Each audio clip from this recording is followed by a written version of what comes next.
Saya akan mulai dengan ini apa? Asura sebagai raksasa ya.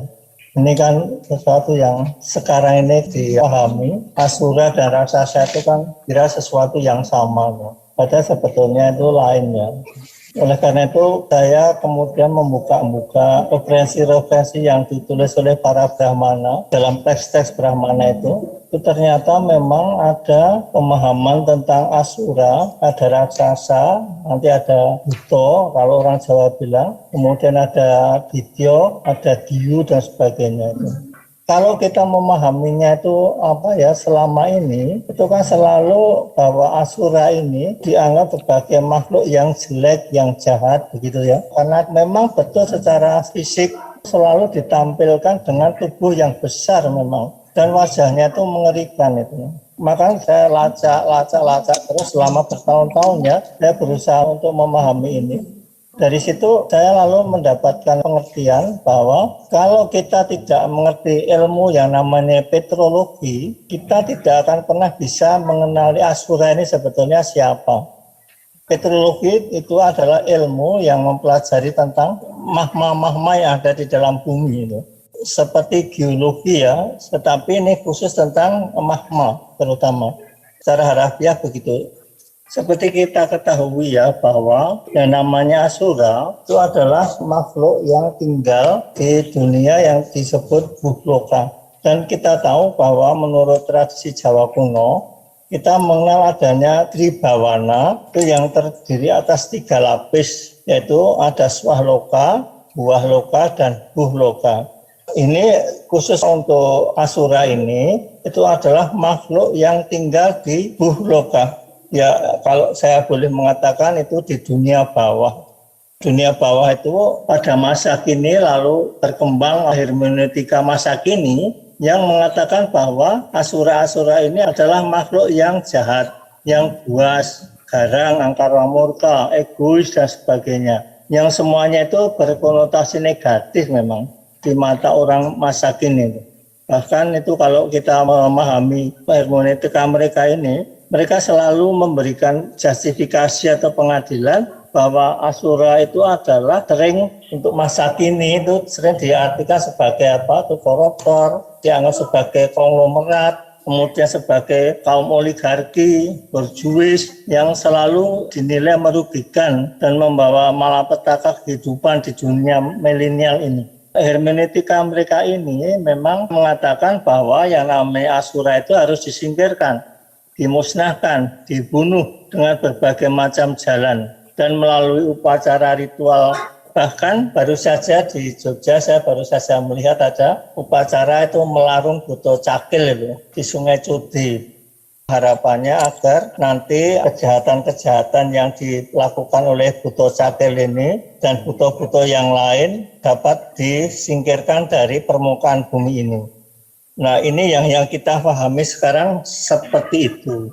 Kalau saya sebagai peneliti, saya tidak akan mengatakan bahwa mereka itu salah, bahwa mereka itu tidak benar di dalam mengartikan itu. Sebetulnya bukan begitu. Karena apa? Memang pengetahuan hermeneutika Brahmana ini sampai sekarang ini sudah tidak lagi dikenali oleh masyarakat luas itu loh. Bahkan itu di antara para ilmuwan pun sudah tidak lagi memahami tradisi ilmu pengetahuan yang dimiliki oleh para Brahmana. Akibatnya apa? Asura itu selalu didudukkan sebagai pihak yang jelek dan salah. Kemajuan teknologi saat ini itu saya itu berharap ya bisa mengungkap hermeneutika dari para Brahmana ini. Karena masing-masing ini mempunyai masing-masing fungsinya loh. Maka saya kemudian berusaha untuk menelusuri metodologinya para Brahmana dulu seperti apa. Lalu konsep yang pada masa ini disebut dengan nama petrologi dulu ya. Bagi teman-teman yang mempelajari tentang misalnya vulkanologi, seismologi itu saya kira itu tidak asing dengan pengetahuan yang namanya petrologi itu.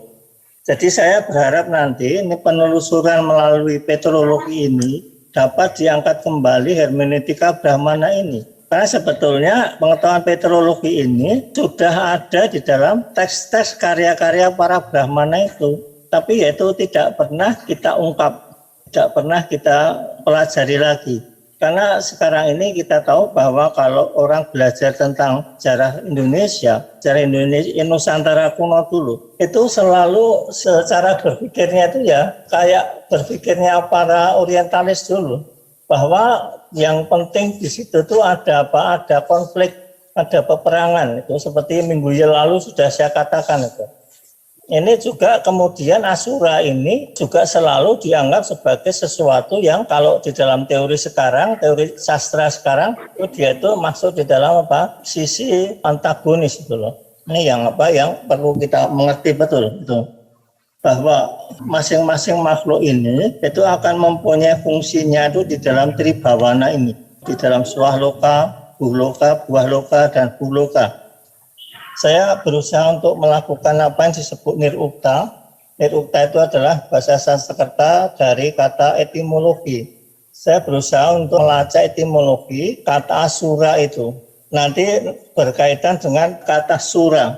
Karena selama ini sura itu selalu dipertentangkan dengan asura. Tetapi ketika saya lacak betul, ternyata tidak begitu ya itu. Karena keduanya, dua kata ini mempunyai akar yang berbeda. Dulu kalau orang-orang Jawa kuno kalau mengajarkan tata bahasa, tidak pernah ya mengajarkan sintaksis, itu enggak pernah. Yang diajarkan itu mesti pertama kali itu adalah etimologi, kemudian morfologi dan semantik itu.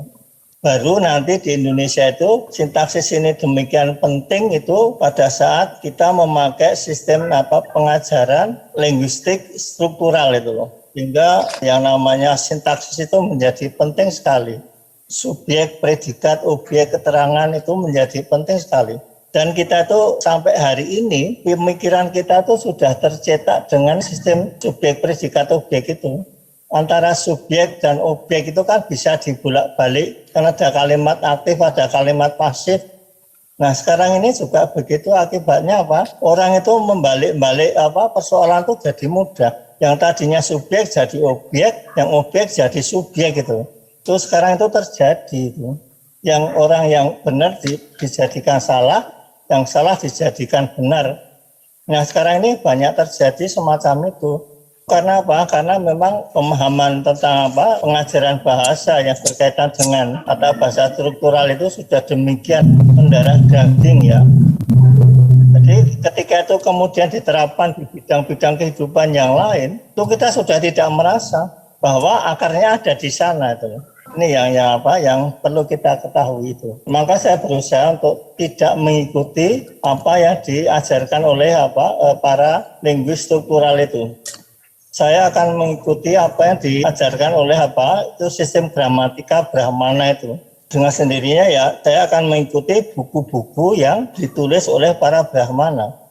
Itu ada yang namanya Astadhyayi, ada yang namanya Mahabhasya. Jadi banyak sekali tata bahasa yang diajarkan oleh para Brahmana dulu. Saya ini akan memulai dengan masalah kata nirukta. Nirukta dari kata asura itu. Menurut nirukta, mulai dari masa Weda, kemudian Brahmana, Aranyaka, Upanishad, yang ini 4 fase ini kadang-kadang disebut adalah masa Wedisme hingga masa Hinduisme. Jadi masa Hinduisme itu jauh lebih kemudian setelah Wedisme itu. Nah itu memang sistem tata bahasa Wedisme dengan Hinduisme itu memang berbeda. Berdasarkan nirukta ini, kita dapat mengetahui bahwa Asura itu berasal dari akar kata Sanskerta. Pertama, berasal dari akar kata as, yang berarti ada, menjadi, terjadi. Akar kata yang pertama itu. Kemudian yang kedua, Asura itu dari kata ans. Kata ans ini itu adalah kata yang ditemui di dalam tradisi Wedis. Kalau kita mencari di dalam Hinduisme itu tidak kita temui lagi. Ini adalah gramatika kuno jauh sebelum Hinduisme itu ada. Artinya apa ans itu? Itu berarti menopang atau menyangga. Kemudian akar kata itu lalu diberi akhiran Sanskerta ra, yang berarti yang melaksanakan atau yang menjalankan aktivitas seperti yang tersebut di dalam kata akarnya. Oleh karena itu as dan as itu kemudian diberi sufiks ra sehingga terbentuk kata ansura. Dan pada masa-masa yang lebih kemudian ansura ini tinggal menjadi asura. Yang Hinduisme yang tadi as tadi itu juga kemudian ditambah dengan sufiks Sanskerta ra lalu menjadi asura, yang berarti ia yang mengadakan, ia yang melahirkan, dan juga ia yang menopang atau menyangga.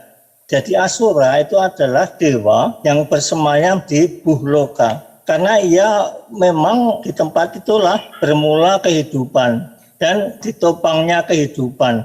Jadi dimulainya di sana itu. Maka mereka itu yang bersemayam di situ tuh juga disebut dengan raksasa. Jadi asura itu mempunyai sinonim raksasa. Raksasa itu berasal dari akar kata Sanskerta, akar raks. Kata ini di dalam Buddhisme maupun Hinduisme itu ada. Raks itu artinya melindungi. Jadi raksasa itu adalah ia yang melindungi asal mula atau keberlangsungan hidup di Tribhawana ini. Siapa misalnya Dewa Agni, Pertiwi, Indra, Waruna itu. Jadi dewa-dewa ini pada masa Buddhisme mereka itu adalah masuk di dalam golongan asura.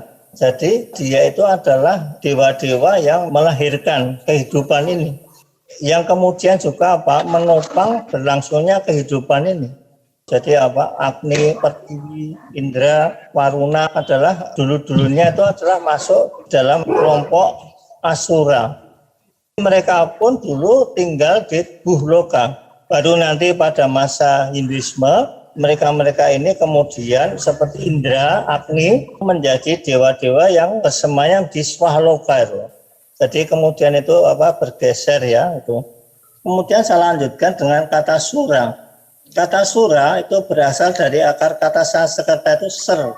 Ini adalah kata dari Hinduisme ya, yang berarti itu mengalir, kemudian meniup, melintasi. Kemudian ditambah sufiks Sanskerta ra yang berarti sama dengan yang tadi, yang melaksanakan aktivitas sebagaimana tersebut pada akar kata. Kemudian kata ser tadi menjadi sura, itu berarti ia yang menjalin, ia yang meniup, ia yang melintas.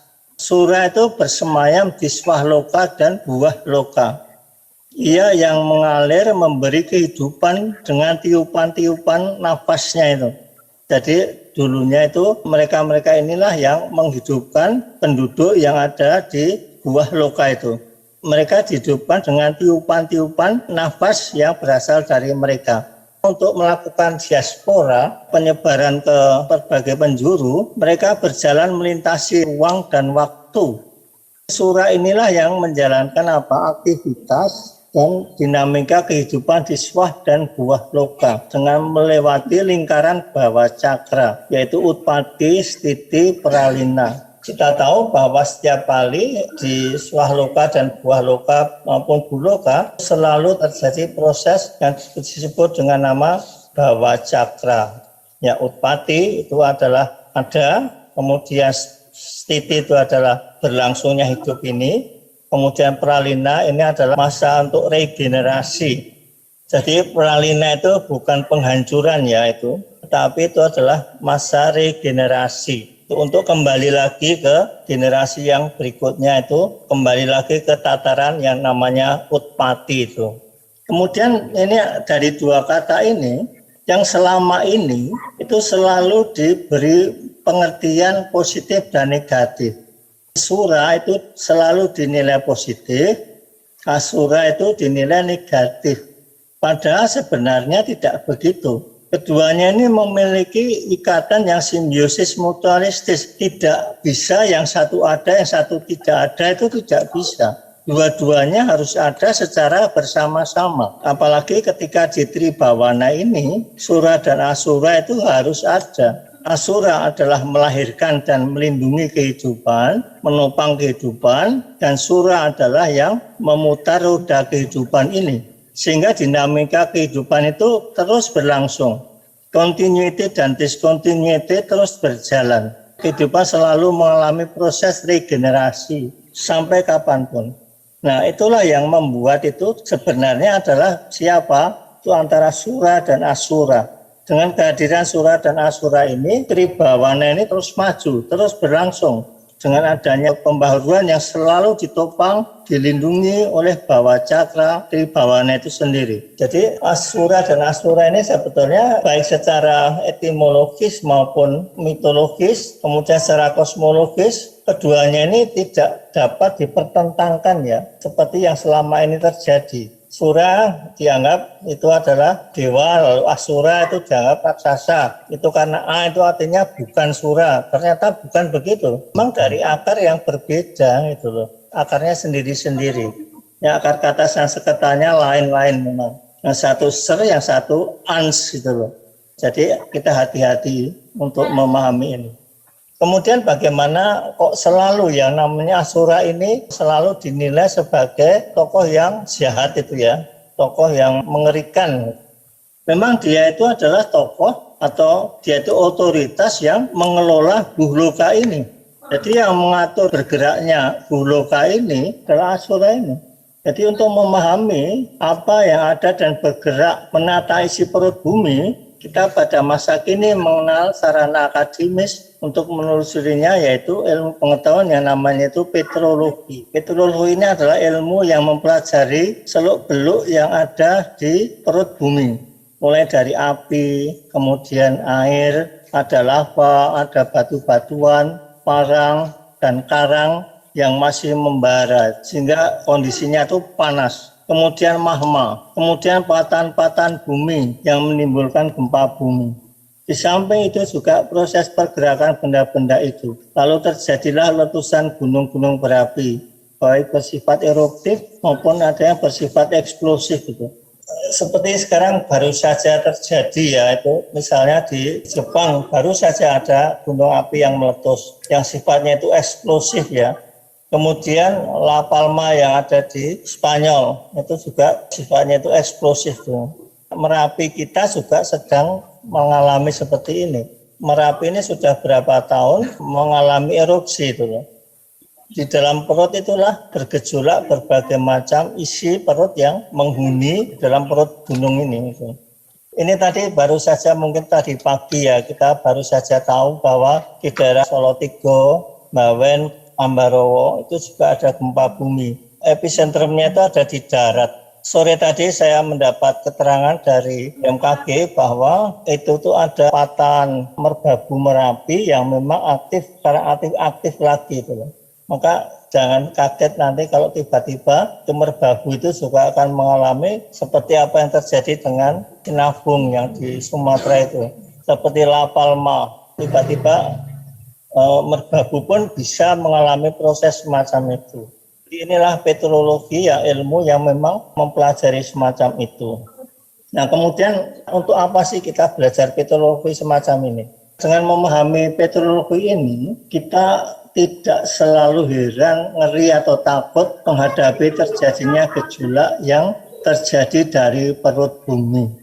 Saya sendiri kalau boleh jujur ketika itu terjadi ya mesti menakutkan ya. Saya mengalami sendiri pada tahun 2006 ketika di Yogyakarta terjadi gempa bumi sampai berhari-hari itu nyatanya ya tidak berani masuk ke rumah ya. Kalau tidur ya di pinggir jalan itu. Ya, tapi bukan berarti lalu kita boleh dikatakan lalu menghindari semacam itu tidak mungkin kan. Tapi yang penting itu sekarang itu kita mengerti apa yang terjadi di dalam perut bumi ini. Jadi kalau nanti andai kata itu terjadi sesuatu dari perut bumi ini, kita itu sudah bisa mengikuti dinamikanya itu. Sehingga segala hal yang tidak diinginkan itu dapat diminimalkan akibatnya. Jadi kita sudah bisa meminimalkan apa yang bakal dialami ketika perut bumi ini bergejolak. Nah kita bisa tahu ini kalau kita mengerti ilmu yang namanya petrologi ini. Dengan demikian tidak mudah ya untuk mengatakan bahwa adanya malapetaka akibat dari bencana alam. Kita selalu mengatakan Merapi itu menimbulkan bencana. Kemudian gempa-gempa itu menimbulkan bencana. Tapi menurut saya apa benar seperti itu? Sebetulnya bencana itu apa toh? Benarkah itu bencana alam? Kejadian itu apakah bencana alam? Ini lagi kembali sebagai filolog ya, saya akan melacak kata bencana itu sebetulnya berasal dari akar kata Sanskerta akar bans, yang artinya itu memperdaya, menipu, lalu menjadi kata benda yang bernama bencana. Berarti apa? Hasil memperdaya, tipuan, hasil mengelabui. Tapi hanya sekarang masalahnya, benarkah Tribawana ini, khususnya Buloka, itu melakukan tipu daya atau mengelabui umat manusia? Ketika gunung-gunung itu meletus, apakah mereka itu menipu? Ketika ada tsunami, apakah itu menipu? Saya kira yang namanya alam itu tidak pernah ya melakukan penipuan, itu nggak pernah. Kalau manusianya ya, saya percaya itu banyak menipu itu ya. Tetapi kalau alam saya kira itu tidak itu. Jadi dengan kita memahami petrologi ini, itu dapat diungkapkan sesungguhnya Buloka itu tidak pernah menipu atau memperdaya. Karena gerakan isi perut bumi ini, itu mengenal siklus tertentu. Tetapi manusia tidak pernah mempedulikan perjalanan siklus itu. Sehingga kelihatannya semuanya itu terjadi secara tiba-tiba. Pengetahuan kita tentang masalah ini itu tidak kita miliki lagi loh. Ya kecuali teman-teman yang memang belajar tentang vulkanologi, belajar tentang seismologi itu mungkin itu ya. Mereka-mereka yang ada di BMKG belajar masalah ini. Tapi orang kebanyakan itu kan banyak yang sudah tidak tahu lagi bahwa kita itu punya pengetahuan yang bisa untuk memahami apa yang sebetulnya terjadi di dalam perut bumi ini. Nah itu yang saya ingin supaya kita itu tidak terjebak di dalam pemikiran kita sendiri. Kita tuh selalu dijebak oleh, oh ini ada bencana, oh ini ada bencana. Sekalipun mereka itu tidak pernah melakukan penipuan atau memperdaya, itu nggak pernah. Kalau dalam kondisi yang normal begitu. Ini khusus untuk mereka yang tinggal di daerah Jogja ya, mungkin tahu. Merapi itu diperdaya oleh manusia itu berapa tahun. Dalam kondisi seperti sekarang, itu saja Merapi ini masih diperdaya itu dengan manusia ditambah dengan begu-begunya itu untuk mengeruk pasir maupun batu yang mengakibatkan kerusakan lingkungan di sepanjang sungai yang berhulu di Merapi itu. Ini menimbulkan pertentangan antara masyarakat yang ada saat ini itu. Bahkan beberapa waktu yang lalu si Sultan sendiri mengatakan kalau Merapi itu dapat apa ketika manusia itu melakukan pengerukan semacam itu. Pernahkah kita berpikir Merapi? Pernahkah kita memikirkan tentang sungai-sungai yang bermuara yang berhulu di Merapi? Pernahkah kita berpikir hutan? Pernahkah kita berpikir yang tinggal di situ? Dan segala makhluk hayati yang tinggal di situ? Apakah kita tuh pernah memikirkan mereka itu loh? Jadi dengan kita memahami petrologi semacam ini, pemahaman kita tentang dunia bawah itu menjadi benar-benar kita bisa masuk dengan sepenuh hati itu loh. Kemudian apakah petrologi itu hanya ada pada masa kini? Sebetulnya para Brahmana Jawa kuno dulu sudah memberitahukan masalah ini. Kasana sastra Jawa kuno sejak dulu memiliki catatan tentang pengertian petrologi ini menurut bahasanya. Ya, tidak akan menyebut nama petrologi itu, tetapi akan menyebut sinonim dari petrologi ini dalam bahasa lain, yaitu bahasa Jawa kuno. Salah satu teks yang memuat tentang pemahaman petrologi ini adalah Itu disebut teks Korawasrama. Itu yang digubah sekitar abad 10 Masehi dan itu terus-menerus disalin sampai abad ke-17. Kita itu sekarang hanya menerima hasil penyalinan itu. Lalu menganggap bahwa teks itu sangat mudah ditulis pada abad ke-17. Tetapi tolonglah kita itu melacak itu jangan tanggung-tanggung. Kita studi filologis untuk melacak kapan sebetulnya teks ini itu digubah. Nah, dari situlah saya dapat mengetahui bahwa pada itu awal abad 10 itu Korawasrama itu sudah mulai ditulis. Apa yang ditulis di sana? Korawasrama itu sudah memberitahukan adanya walahar. adanya lahar, adanya lava yang keluar dari Mandara Agni. Mandara Agni adalah gunung berapi.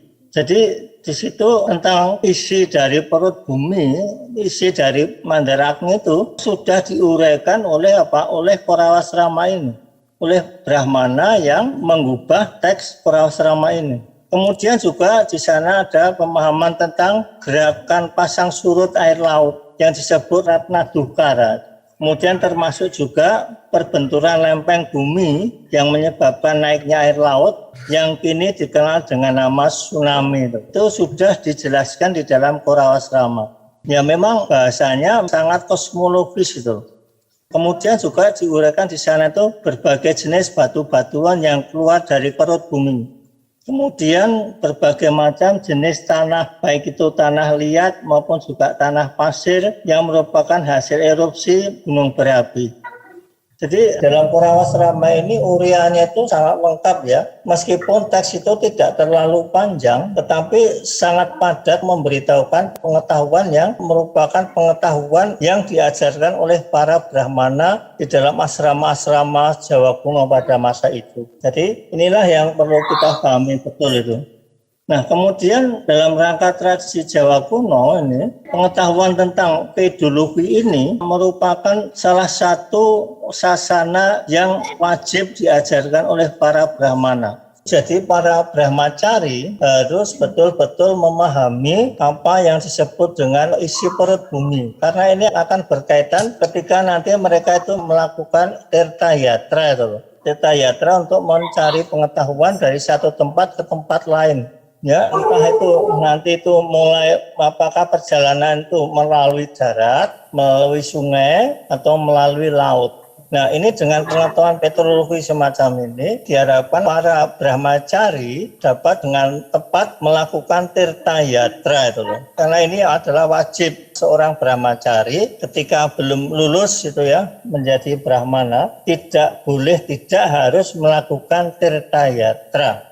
Nah, tirta yatra inilah jalur yang kuno sekali itu yang dilalui oleh para brahmacari ini. Yang itu nanti kemudian itu diklaim oleh berbagai macam kehidupan ya. Ada yang mengklaim bahwa itu adalah semula jalur perdagangan. Bahkan sekarang ini yang baru rame-ramenya jalur rempah itu.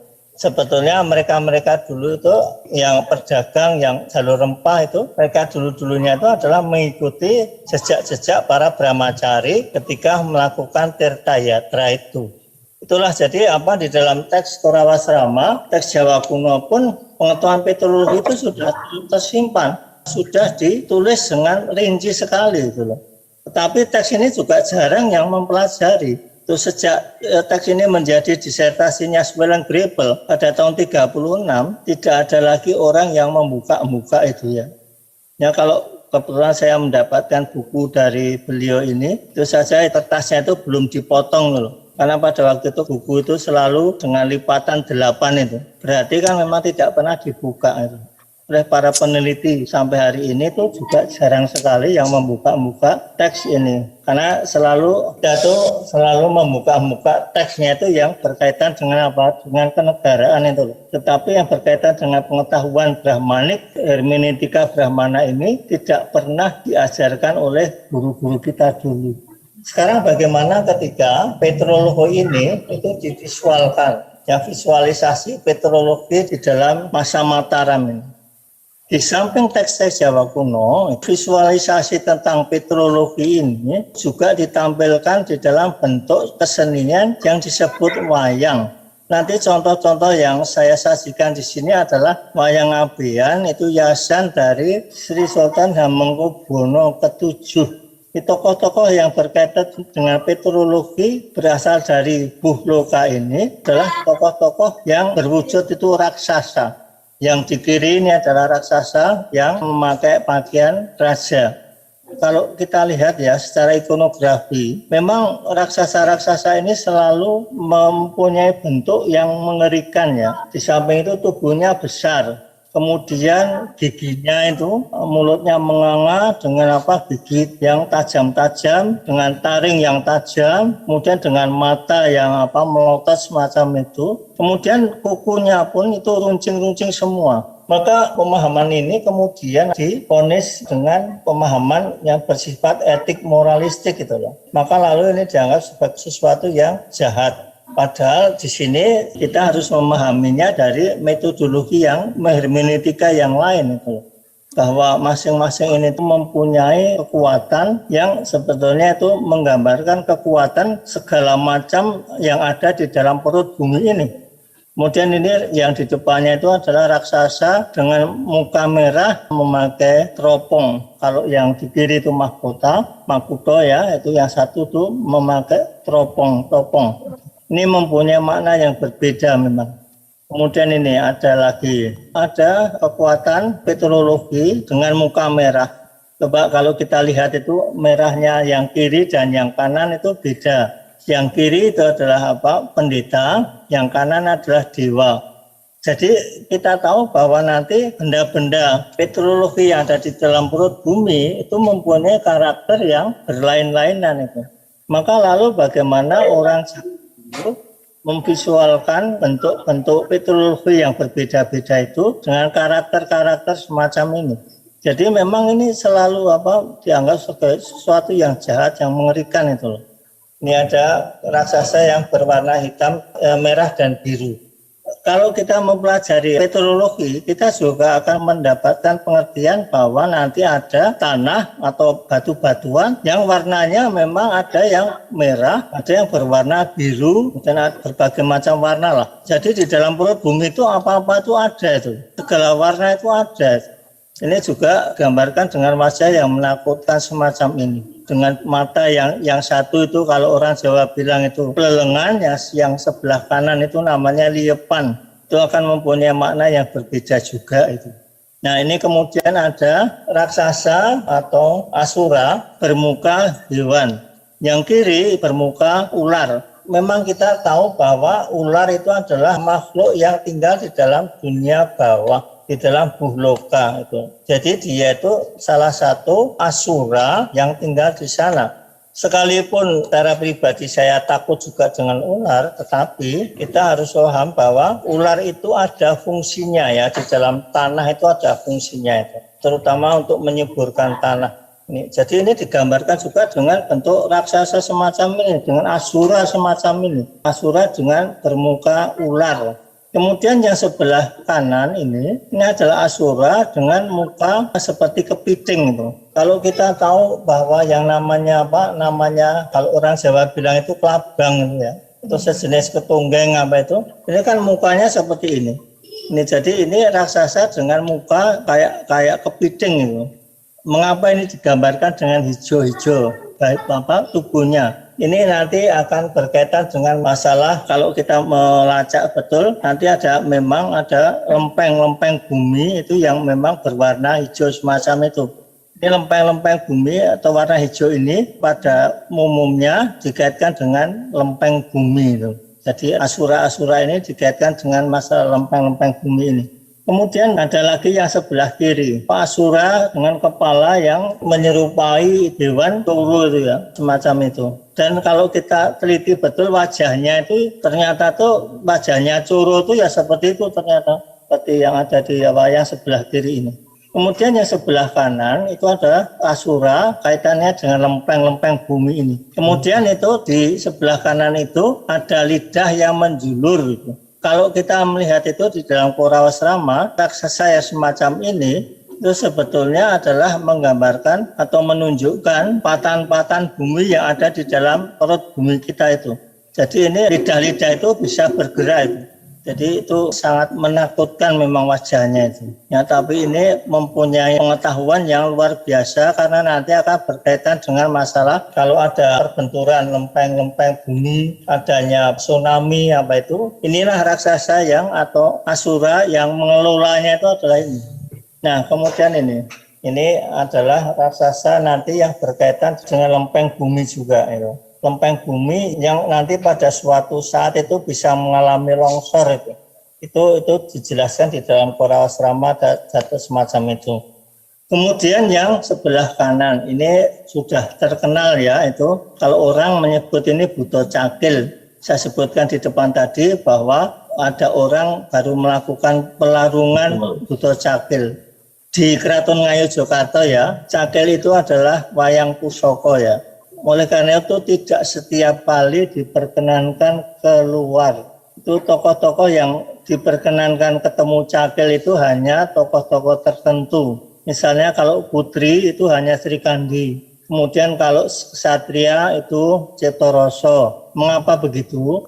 Karena sebetulnya Cakil ini itu kalau kita lihat dari petrologi tadi, ini merupakan api Mandara Agni yang keluar untuk pertama kali. Oleh karena itu mengapa bermuka putih, itu api yang menyala pertama kali itu. Ya, itu warnanya putih gitu.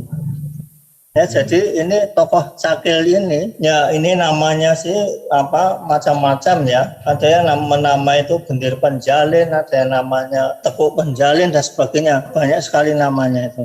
Yang penting bahwa sebetulnya ini adalah wayang pusaka. Jadi untuk wayang orang pun di Keraton Jogja itu juga jarang sekali menampilkan ini. Saya tidak tahu apakah dulu setelah mendiang namanya itu Bapak Joyo Setiko itu penari Cakil itu wafat, apakah ada penggantinya sampai saat ini. Karena memang tarian Cakil Jogja itu sulit sekali. Dan kalau kita lihat itu pakaian Cakil ini memakai kain wedelan. Kain wedelan yang diperhiasi dengan berbagai macam bentuk senjata tuh. Ini memang kain-kain yang kain-kain pusaka yang dimiliki oleh HB7 pada waktu itu. Inilah contoh-contoh para penghuni Buloka, penghuni dunia bawah itu. Nah, jadi visualisasinya itu semacam itu. Nah, kemudian sekarang ini kan Asura ini juga sering disebut sebagai raksasa. Benda-benda perut bumi itu ternyata membawa kehidupan sejahtera bagi manusia. Misalnya, itu lava. Pada saat keluar ya memang menakutkan itu. Tetapi itu akan menghasilkan kesuburan bersama dengan abu-abu gunung berapi. Ya, berbagai tanaman menghidupi makhluk hayati yang hidup di buah loka. Apabila dipahami dengan Asura yang berupa wayang, kita dapat memahami sebenarnya Asura itu merupakan makhluk yang memberi kehidupan dan menjamin keselamatan para penghuni buah loka ini. Ya, kita manusia ini adalah manusia yang adalah makhluk yang tinggal di buah loka ini, di dunia tengah itu. Dan yang namanya Asura itu selalu menyelenggarakan proses regenerasi yang terus-menerus. Sehingga kehidupan ini selalu berjalan dan berlangsung mulai dari dulu sampai sekarang dan mungkin sampai nggak tahu sampai waktunya kapan ya. Itu adalah hasil kerja para Asura ini. Asura sebagai raksasa. Ya, jadi ini sesuatu yang perlu ditekankan bahwa ya kalau memang agak sulit kalau sekarang itu lalu dikaitkan dengan masalah etik moralistik zaman sekarang, ya realitas ini lalu tidak akan kita jumpai gitu loh. Nah, lalu benarkah bahwa Asura itu makhluk jahat? Sekarang ini yang selalu disampaikan kepada kita ini, kita terima selama ini bahwa Asura atau raksasa ini adalah tokoh yang jahat, serakah, kemudian egonya besar itu ya. Ini pengertian menurut tata etika moral saat ini. Tetapi tidak pernah dipelajari dengan konteks ekologi baik alam maupun budaya itu. Tanpa mengerti bahwa Asura itu menjadi bagian dari kehidupan vital makhluk hayati di buah loka ini. Jadi kita tuh tidak pernah mengerti bahwa yang namanya Asura ini itu mempunyai peran yang besar. Makanya kalau kemudian sekarang ada usaha supaya ini disingkirkan, kemudian dibuang, dibunuh, tidak boleh ada di dunia, ada di buah loka ini. Nah, nanti kita akan mengalami kesulitan dalam hidup ini sendiri. Karena banyak elemen yang dihasilkan oleh Asura ini. Seperti halnya kalau nanti pemahamannya secara biologis ya begitu. Bahwa petrologi perut bumi itu menghasilkan banyak sarana untuk kehidupan. Nah, ini para Asura itu juga begitu. Kalau kita melihat sumber-sumber teks Jawa kuno, kita akan melihat itu bagaimana Asura-Asura ini memberikan kehidupan yang luar biasa itu. Oleh karena itulah ketika kita memahami artefak-artefak kultural, kita tuh mestinya itu membaca artefak ini itu secara komprehensif itu dan tidak menjatuhkan vonis masalah baik buruk, benar salah, itu pada benda-benda kultural yang dimiliki oleh peradaban Nusantara ini. Jadi kadang-kadang kita belum tahu, tetapi kita sudah mendengar dari tuturan yang turun-temurun, tuturan lisan yang sebetulnya tidak berakar pada sumber yang sesungguhnya. Kita akibatnya hanya memahami secara sepotong-sepotong. Lalu kebudayaan kita ini seolah-olah orang yang primitif ya, bahkan dikatakan orang yang bodoh gitu loh. Karena kok kayak gini ini kok selalu yang memberi pemahaman itu mesti dari orang luar tuh loh. Ini yang saya agak sedih ke situ. Padahal kalau kita sendiri mau melacak seperti ini, kita tahu ternyata tokoh ini tuh fungsinya seperti ini.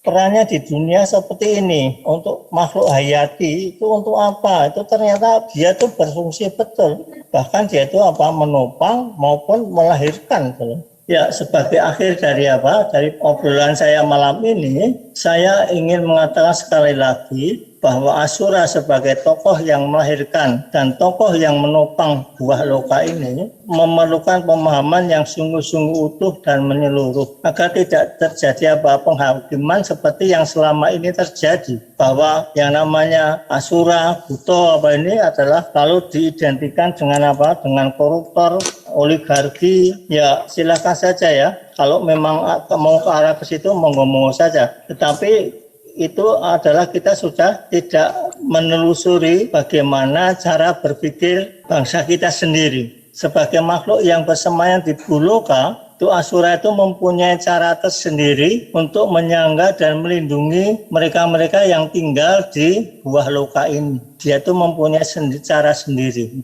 Selalu yang sudah saya katakan, seperti halnya benda-benda di dalam perut bumi, itu secara ekologis itu semuanya itu akan memiliki ekosofi. Ya, mereka mempunyai kebijakan, mempunyai dharma, mempunyai kebijaksanaan ekologis untuk menyelamatkan mereka yang ada di Tribawana ini. Itulah yang perlu saya tekankan, bahwa kita tuh mempunyai pengertian ekosofi ya, yang perlu selalu kita pegang, bahwa entah itu gunung berapi, entah itu laut, entah itu sungai, samudra, kemudian angin, mereka itu mempunyai ekosofi masing-masing.